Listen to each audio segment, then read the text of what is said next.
Hey,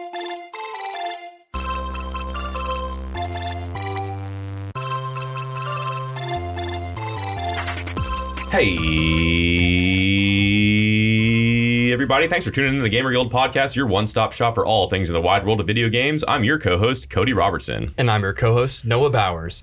This week, seemingly see the reveal of the Oblivion remaster and still no Nintendo Switch pre-orders. Still no Nintendo Switch pre-orders. That's right. We'll cover all this and more right here on the Gamer Guild podcast. But first, please welcome this week's guest, a member of Augusta University's varsity League of Legends team, Jensen Hartman. Jensen, thanks so much for being here. How are you doing today? I'm doing pretty good. Yeah, I just got done with class and happy to be here. Yeah, got done with class. Might as well go do a video game podcast, right? Yeah. Just a normal day, just a normal day. Well, thanks so much for joining us, Jensen. Our first question we like to ask new guests on the Gamer Guild podcast is, what is your favorite video game and why?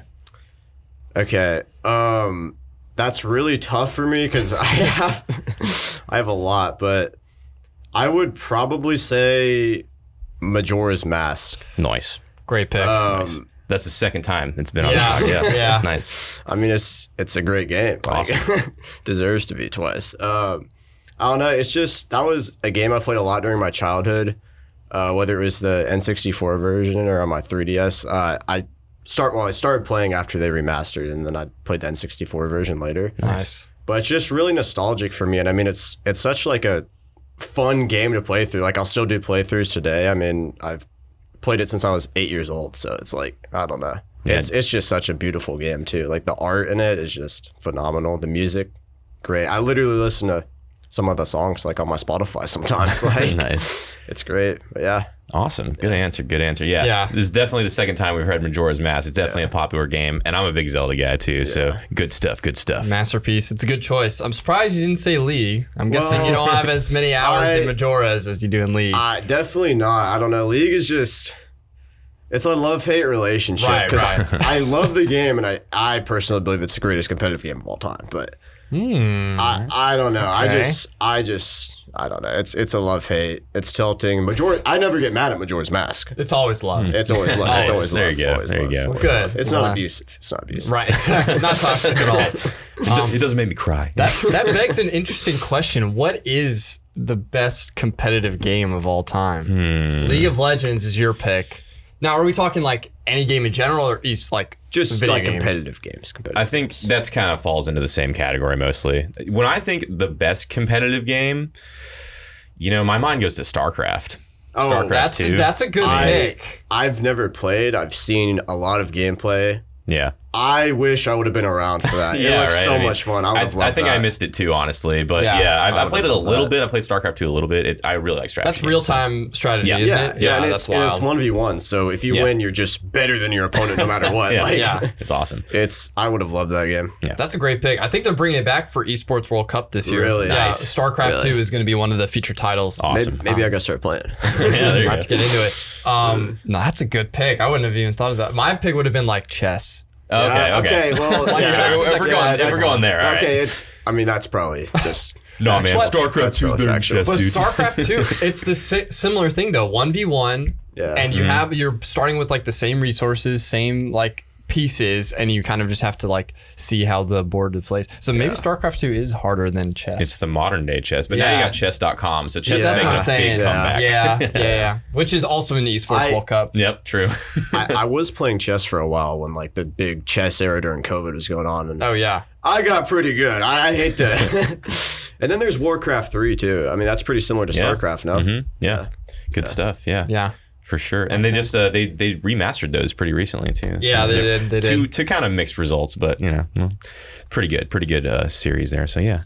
Awesome answer. I would also say if we're going away from strategy, I would probably put it to Counter-Strike also. Oh, that's another good one. Big Counter-Strike guy here. Big Nice. Counter-Strike Awesome. guy. I would veto that actually. Really? Okay. I would. What do you think?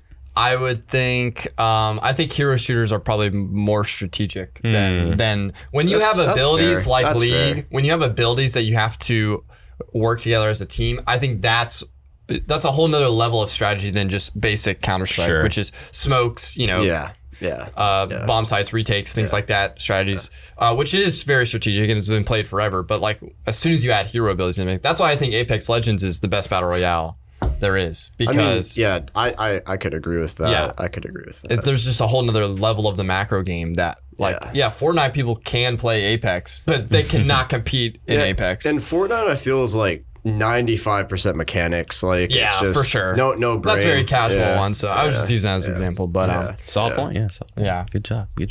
Good stuff, guys. All right. Well, let's get into some of the new releases. Speaking about games that are coming out. All right. We got two pretty big ones that came out in the past 2 weeks. First one came out Tuesday, April 8th, called South of Midnight. Now, this is a pretty cool looking game. I'm pretty sure we saw this video together, Noah, when it was announced. It's an Xbox and PC exclusive. It's a $40 video game that is from Compulsion Games, the same developers of the game called We Happy Few, if you've heard of that one. Oh, I remember watching that back in the day, like gameplay of that. I never got to play it myself, but it looked like a great game. Yeah, it was pretty well received. Yeah, it was. We Happy Few, same developer, Compulsion Games, came out with South of Midnight. It is a game that takes place in the deep south of America, the deep south of the U.S., I should say, excuse me. So like Louisiana, it's got kind of that bayou feel. Oh, yeah. Pretty cool. It's got a great soundtrack. It's got like a stop motion style animation, which looks really cool. Interesting. Yeah, if you see some gameplay, it looks really cool. But at the end of the day, it's just like a hero action game, so kind of a God of War-ish type situation. Yeah. But it's pretty good. It's $40, not $70, so we like to see that.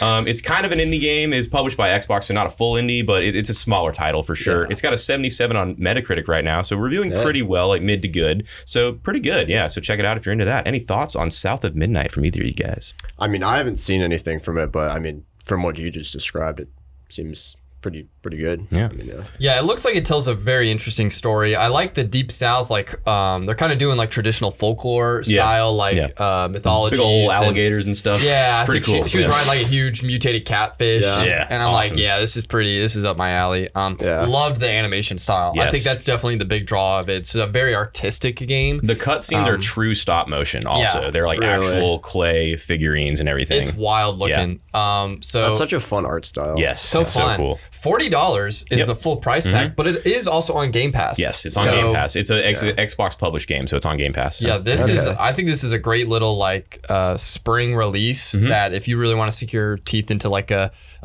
it's probably like what, a 20, 30 hour game maybe? I'd say less. Yeah, you less think than that. Yeah, I think so. Yeah. It's probably a decent story that encapsulates itself, and it looks very compelling just from the artistic style alone. So I'd recommend it if you guys are looking for like a short little story game to play. Yeah. Good stuff. Yeah, it looks good so far. So I might check it out later.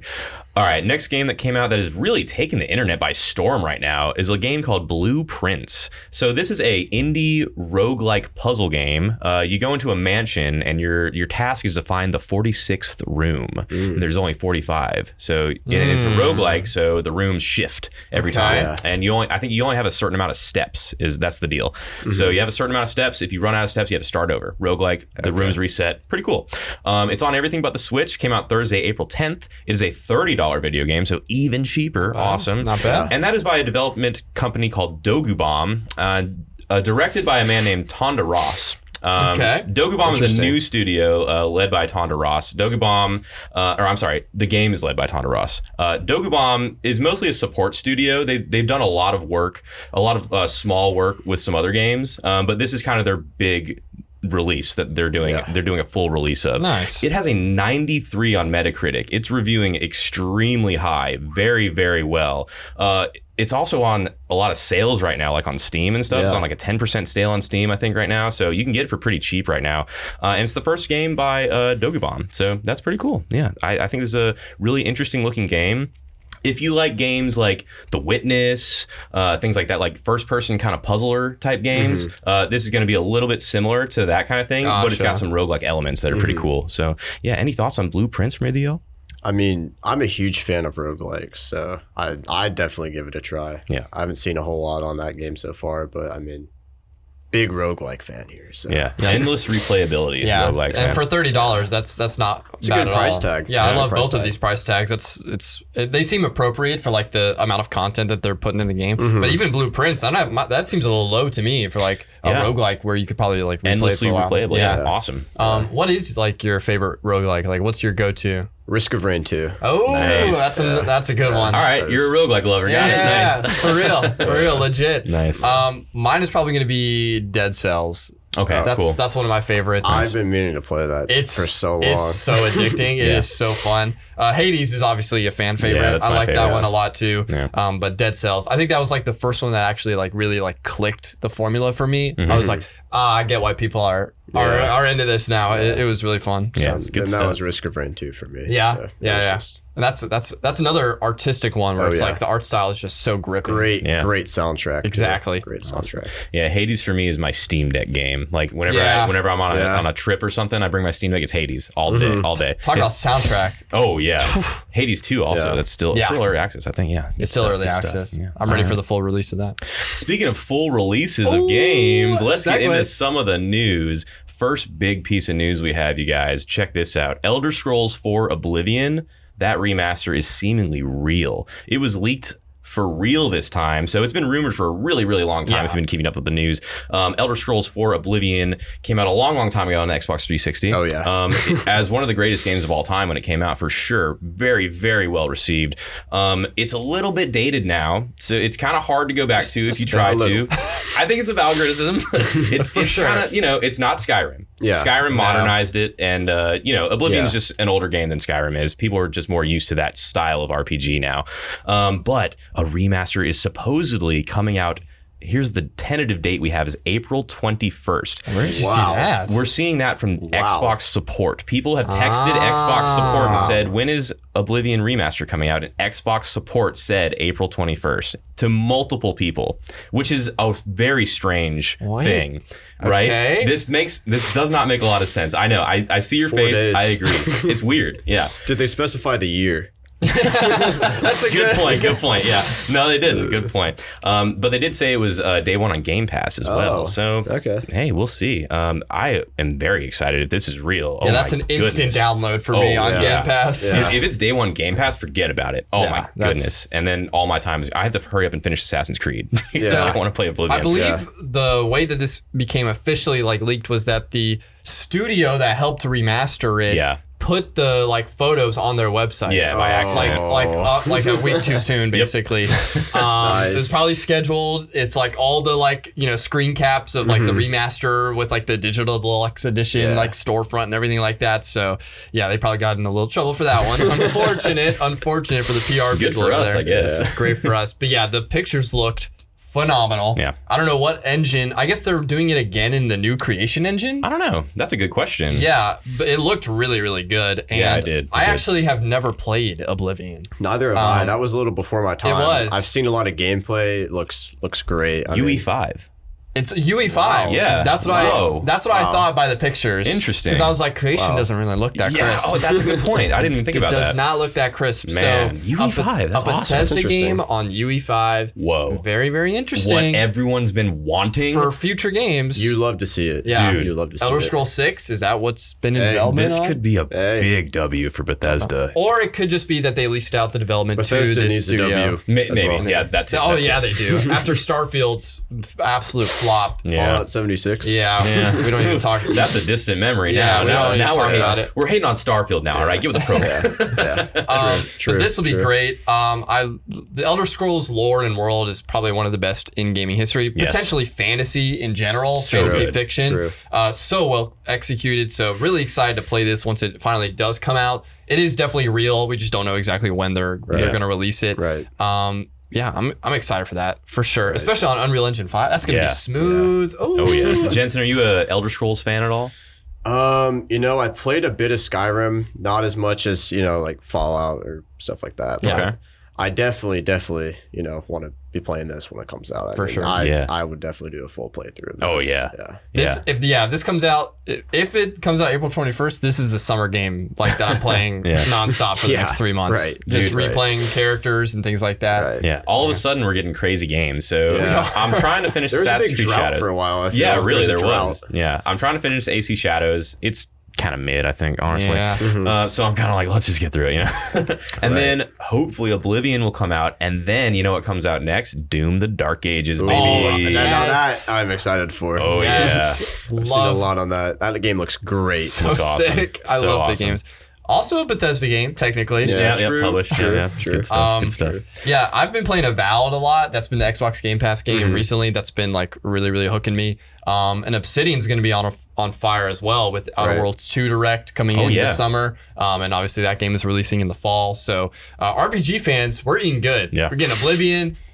We got Avowed this year. We just got the crossplay patch for Baldur's Gate 3. Yes, we that did. That just happened last week. That's a big news thing. That's their last patch is what they final said. patch. But it's crossplay, dude. It's crossplay. Oh my goodness. It was like a 48-page like patch notes. That's crazy. Yeah, it was insane. That's it's so much stuff. I'll have to read them. Yeah, it's a masterclass in game development, honestly. Oh yeah, man, good but stuff. Yeah, RPG fans, we're cooking this year. 2025, it's our year. We had a lot of good ones. Kingdom Come Deliverance 2 was like the first big game of the year. Monster Hunter Wilds, you could technically put that in there, I guess. Was Stalker 2, is that? That was a little earlier. I think it was last year. Oh, it was last year? Okay. I think so, yeah. Okay. What am I thinking? Oh, Atomfall. That was this year as well, also on Game Pass. So Xbox is killing RPGs right now. In a time where Nintendo's upping their prices, PlayStation just upped their prices last week for PlayStation Direct in other countries. Yep. Yeah. Microsoft hasn't really done anything with their prices. They're cooking. They did raise them previously, so grain of salt.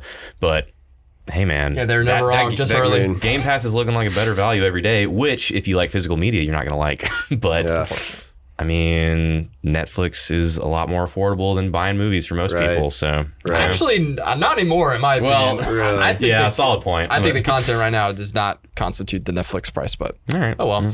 But yeah, I think Game Pass is probably the best investment in gaming you can have right now. If you have a PC, absolutely, it's crazy. I think I pay $10, $15 a month, and so many games, ridiculously good games as well. Like indie games, AAA, like AA, like it has the whole range. I mean, it's hard to beat. It's a pass for games, you know. Awesome. Well, speaking of things that used to be under Microsoft's umbrella, Bungie recently revealed Marathon. They revealed it a while ago, announced it, but they finally put out a full video revealing the gameplay and a live. Is it a live action trailer or is it an animated trailer? So this was they did like an animated cinematic trailer. They did a gameplay reveal trailer, and then they had like a gameplay like reveal session with creaters as well that they released. So, Noah, you saw this, right? I did. Okay, I did. Tell us about it, because I know this is big news for people that love Marathon. Well, it's big news for Bungie fans. This is the next, massive IP that is coming from Bungie after off the heels of Destiny 2, which they are still creating content for. They did announce that. Right. But, Bungie heralded it as, obviously the creators of Halo, one of the greatest, first-person shooters of all time. Oh, yeah. Arguably one of the greatest games of all time, in my opinion.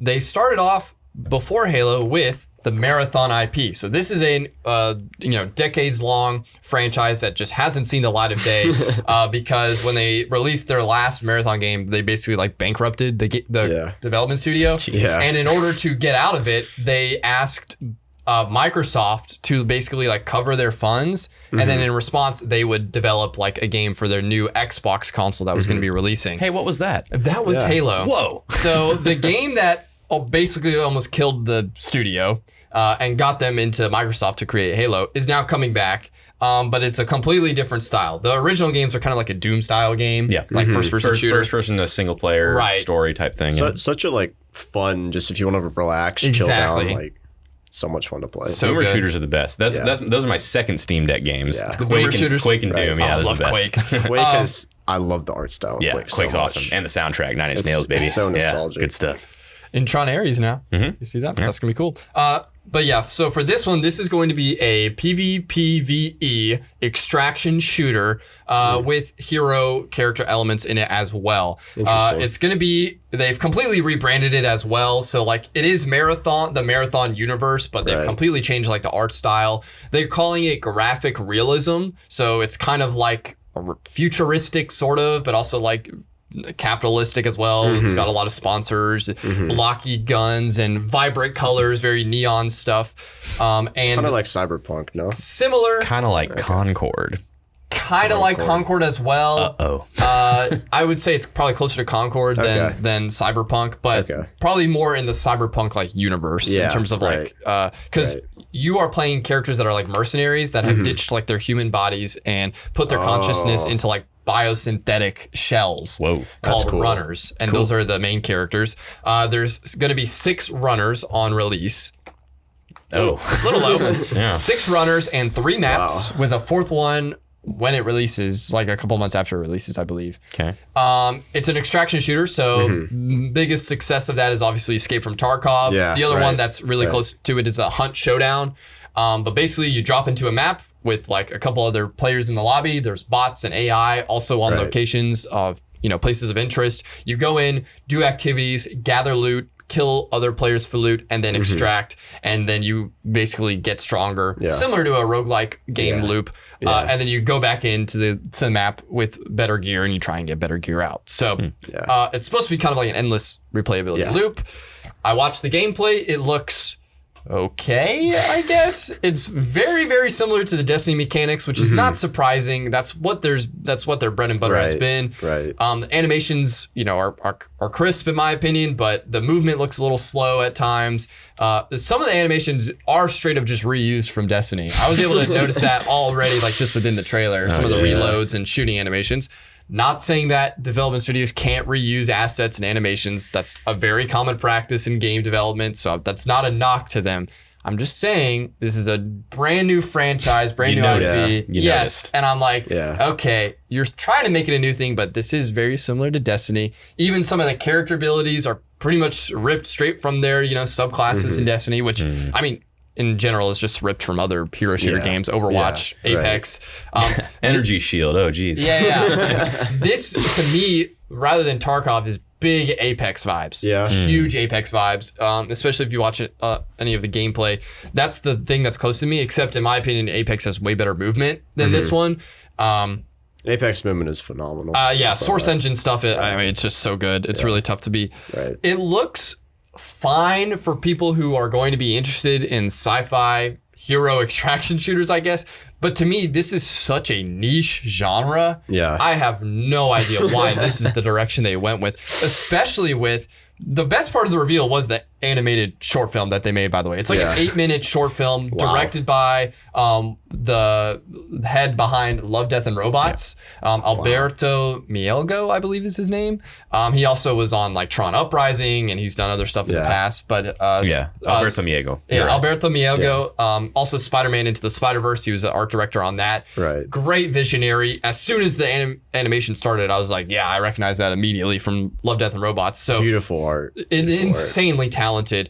Go watch the short film that they made. It is absolutely breathtaking. Probably one of the best sci-fi short films that has been made in like recent years, and it's for a game.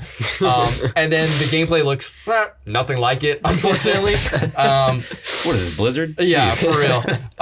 So it's definitely a mixed reaction, because there's going to be diehard Bungie fans who are like, oh yeah, we're going to play it, we're going to try it. But I just don't know how you're going to keep the player base alive. Like, I don't even think Tarkov has like that many players on it. I mean, I think Tarkov kind of, the peak era for me at least, was like kind of 2020, 2022. Like, I mean, that's when that game was popping back in those years. Every streamer was playing it, Trout and things like that, but it's kind of died off. It has a diehard fan base that is going to keep playing it for a long time, but like that is such a small genre going from like Destiny 2, which is like an MMO action FPS. Like millions of players want to play that for sure. And it really has no competition except for Warframe and I guess other MMOs, which would not be in its same wheelhouse. Pretty different. To Marathon, which is competing with Hunt Showdown and Escape from Tarkov.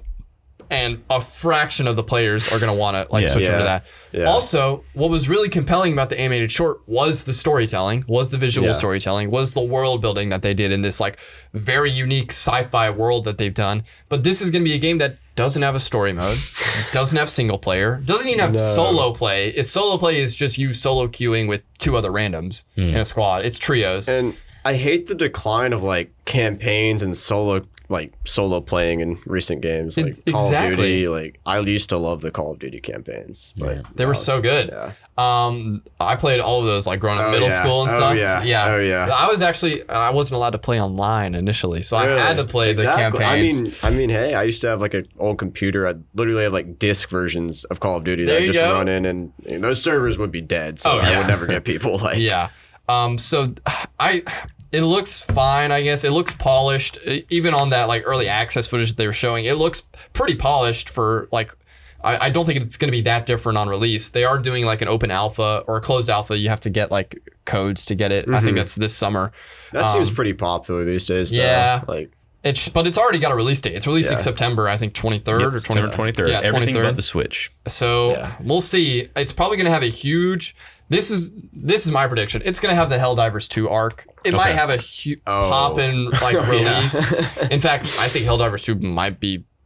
No, this will be Helldivers just because Bungie has way more staying power. So it'll have a huge release, and then I think after maybe 2 months, it's going to be a 10% of the player base. I mean, it's just who wants to play that? I don't want to play an extraction that's just how these games go. Yeah, every time. Tarkov was just at a perfect time in the world. Everyone was inside just playing games. So it's like. I mean, and the whole appeal to me of extraction shooters, which is why you see it like in Escape from Tarkov and Hunt Showdown, is that they're super hardcore. Right. They're so punishing. Because when you die and lose all your stuff, I mean, that's it. Yeah. You can't buy it back. You got to start from square one. Now, please. And hey, that's the best part because you kill someone like, with some terrible weapon and then you get like insane like end game loot. You're like, wow. Yeah. The adrenaline. The dopamine hit. Exactly. Like heart pounding, dude. Like that's the intensity. That's where the tension is because it's like the stakes are so high in those games, and those games are reflected in those like art styles. Like Escaped from Tarkov, like you're in abandoned Russia, Ukraine, Siberia, like wasteland. Hunt Showdown, vampire, like revolutionary colonial era, like super wilderness. Cool aesthetic. Yeah, it is meant to show how oppressive and like hardcore the nature of this is. Right. You go to Marathon. Vibrant colors, hero abilities. You're with a squad. You can you can revive. That's a big thing. Yeah, you can revive. You get knocked. That's strange. It's like that's strange. It's almost like they're trying to sanitize what the appeal of those games are. Well, so maybe it could be a little more like beginner friendly, I guess. Right. Yeah. Like they're trying to make it more accessible. But in my opinion, I don't think it's going to work because the whole appeal of those games is to that hardcore Bungie fan base. doesn't make hardcore games. Right. They just don't. They make games that are good for everybody. Yeah. Exactly. So I don't know. I would try to. Really. I would have even preferred them to be a straight competitor to Apex. Right. Just make another hero shooter battle royale. That makes more sense for Bungie. And Bungie is the one that could do it too. Like if we see another company, we're like, oh, it's dead on arrival. Right. But this is Bungie we're talking about, I don't know. And we are in dire need of a new battle royale. Like, in my opinion, at least. Yeah, I think Apex has kind of taken over. Fortnite, the casual fan base, is obviously going to hold that probably forever. But in terms of like competitive play, ALGS is there. Apex is pretty popular still on streams and things like that. Right. But or even like something to compete with Call of Duty. Or there's no Battlefield for another year. Yeah. Call of Duty is coming out this year, but they could have dropped this and made it a just normal PvP game with like PvP game modes with a campaign. This would be like their new Halo. Right. You know what I'm saying? Rather than Destiny being like their MMORPG, like, oh, this is going to be our like yearly title or bi-yearly title that we can like update and things like that. And Destiny 2 is still going to get support and everything through this, right? Yeah, so that's not going away. I mean, and Destiny 2 has like a hardcore like player base. For sure. They don't play anything else. I played a lot of Destiny 2. I like Destiny 2. Yeah, it's pretty fun. Yeah, they're not going to lose people from that. So I don't know. It just seems confusing, weird direction that they're going with it. Yeah. So we'll see how it turns out for them. We'll see. September 23rd, everything but the Switch.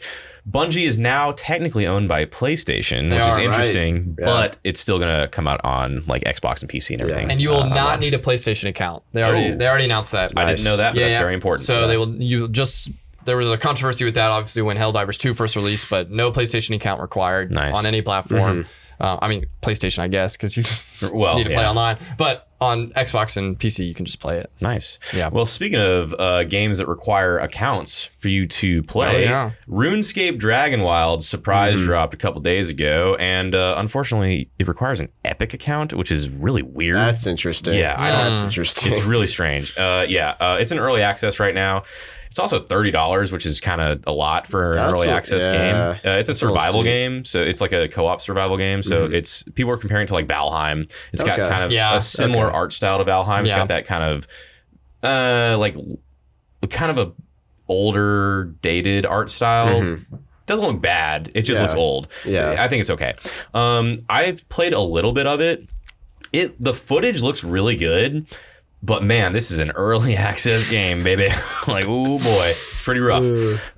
Yeah, I mean, I played a couple hours of it, and I was like, oh, this is pretty rough still. So you did play? Yeah, I played a little bit, and honestly, it got to a point where I was just beating my head against the wall because I didn't know how to do anything, and the game isn't really explaining how to do stuff quite yet. So I was like, I guess I'll just try this later. So yeah, that's pretty much RuneScape Kraken Wilds. It's an early access, came out 2 days ago. I really like RuneScape, so I want to talk about it real quick. Right. But yeah, it was like a surprise drop. So that's pretty cool. Good new co-op survival game in that little competitive space. So that's good. Yeah, talk about a bloated genre. There's so many options in that space right now. Enshrouded, Pal World, Valheim. I mean, you can put anything in there. Yeah. So this one's just that, but it's in the RuneScape universe. There you go. Right.